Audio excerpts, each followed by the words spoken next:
મારું પેટ એટલું મોટું છે કે જો તમે ચાહો તો જગતના સર્વ જીવોને મારામાં સમાવી શકો છો.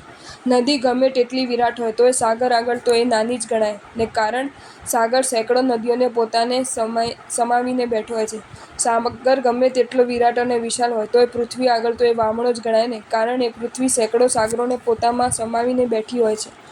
પૃથ્વી ગમે તેટલી વિશાળ હોય તોય આકાશ સામે તો એ વામણી જ ગણાય ને, કારણ આકાશ કેટલીય પૃથ્વીઓને પોતાનામાં સમાવીને બેઠું હોય છે. આકાશ ગમે તેટલું અસીમ હોય છે તોય પરમાત્મા સમક્ષ તો નાનું જ હોય છે ને, કારણ પરમાત્મા તો લોકાકાશ અલોકાકાશ બંનેને પોતાના કેવળ જ્ઞાનમાં સંગ્રહીને બેઠા હોય છે. પણ પરમાત્મા કરતાંય આપણું હૃદય વધુ વિશાળ અને વિરાટ છે, કારણ આપણું હૃદય પોતાનામાં પરમાત્માને તો સંગ્રહીને બેસી શકે છે, પણ આ જગતના અનંત જીવોને પોતાનામાં સ્થાન આપી શકે છે. આપણું હૃદય આવું ઉદ્ધત ખરું. જો તમને આ વિડીયો ગમ્યો હોય તો આ વિડીયોને લાઇક કરો અને શેર કરો, અને આવા જ નવા વિડીયો જોવા માટે જૈન ફેક્ટ્સ એન્ડ સ્ટોરીઝની ચેનલને સબસ્ક્રાઈબ કરો. ધન્યવાદ.